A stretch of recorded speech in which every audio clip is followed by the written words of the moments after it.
I'll take the sofa. The storm hit harder than the forecast promised.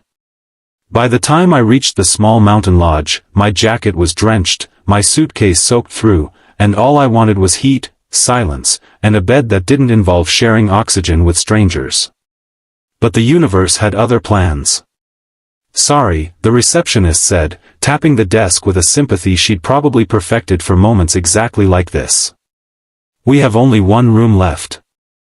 And only one bed." Before I could process that, someone stepped up beside me, someone familiar. Her. The woman I'd met earlier that morning at the shuttle stop. The one with the warm laugh and the kindness that felt like sunshine breaking through November clouds. Maya. She glanced at the receptionist, then at me, then at the storm rattling the windows. "Well," she said with a little shrug, "only one bed left? Maybe it's big enough for both of us." I froze. She said it casually, jokingly, even kindly, but my brain short-circuited.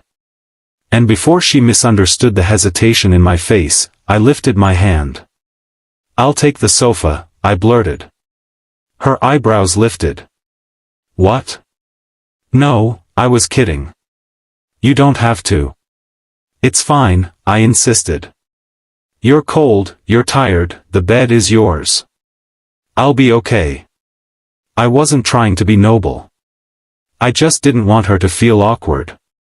She deserved comfort more than I did. But the way she looked at me, like she saw something deeper behind the offer, made me shift awkwardly. The room was small, warm, and smelled faintly of pine. She rubbed her hands together near the heater. I found a blanket and fluffed the lumpy sofa cushion, pretending it didn't feel like sitting on a bag of bricks. "You're really serious?" she asked. "Dead serious." Maya sat on the edge of the bed, tilting her head. "You know, most people would have argued. Or made it weird. Well, I'm not most people." She smiled, soft, thoughtful. An hour later, thunder shook the window. I was trying to read a magazine, failing miserably, when she spoke again. "You know, you didn't have to take the sofa." "I know." "Then why did you?" I sighed. Sometimes honesty slips out easier when the lights are dim and rain muffles the world. "Because earlier today, at the shuttle stop, you were the only one who talked to me. When everyone else was buried in their phones. You just asked if I was okay. And it mattered more than you know." She blinked, surprised. "You remembered that?" "How could I forget? You didn't even know me, and you were still kind." The room went quiet. Then she whispered, "Kindness shouldn't be rare." We stayed awake longer than either of us planned. Talking. Laughing. Sharing the kinds of stories people usually keep hidden under heavier storms. I learned she was traveling alone for the first time since her father passed. She learned I hadn't taken a real break from work in 3 years. At one point she said, "Maybe we needed this storm." I didn't disagree. Then came the twist.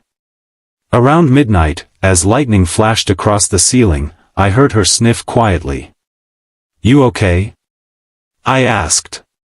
She wiped her eyes quickly. "Yeah, sorry. Just. I didn't want to spend this weekend alone. Dad and I used to come here every winter. I booked this trip thinking it would help. Instead I arrived and felt empty." She swallowed hard. "And then I met you at the shuttle stop. And for the first time today, I didn't feel alone." Her voice softened. "You gave up the bed without hesitation, and you don't even know me." That kindness, it reminded me of him. The air in the room changed. Heavy. Tender. Meaningful.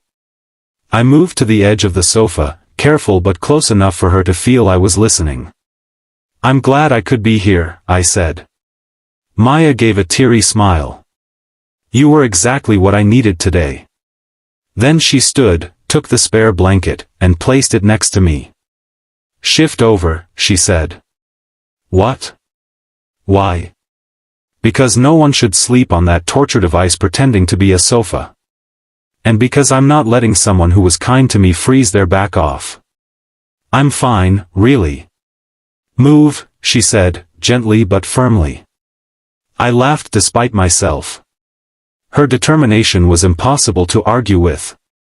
We sat on the sofa, awkwardly at first, then comfortably as the storm softened outside. We talked until the rain faded into a soft hush. We didn't cuddle, or touch, or cross any boundaries. But something quiet and hopeful unfolded between us. Morning sunlight spilled across the room. She stretched, yawned, then looked at me with sleepy eyes. Hey, she whispered. Thanks for last night. For taking the sofa. For being decent. Being human. People forget how powerful that is. I smiled. You too. She tucked her hair behind her ear, hesitated, then added. So, maybe tomorrow, when the road opens, instead of going our separate ways, we could grab breakfast? I mean, we survived a storm together. That counts as a bonding experience, right? I chuckled. Pretty sure it does. Good, she said softly. Because meeting you, it made this trip feel less like a reminder of what I lost and more like a start of something new. In the end, the message was simple. A shared room. A storm. One bed. One sofa. And a stranger with a warm voice who didn't let the world make her cold. Sometimes kindness is the beginning of a story you didn't know you needed. Sometimes giving up the bed means gaining something much more meaningful. And sometimes, if you're lucky, the act of compassion you offer someone else becomes the moment that heals a piece of you too.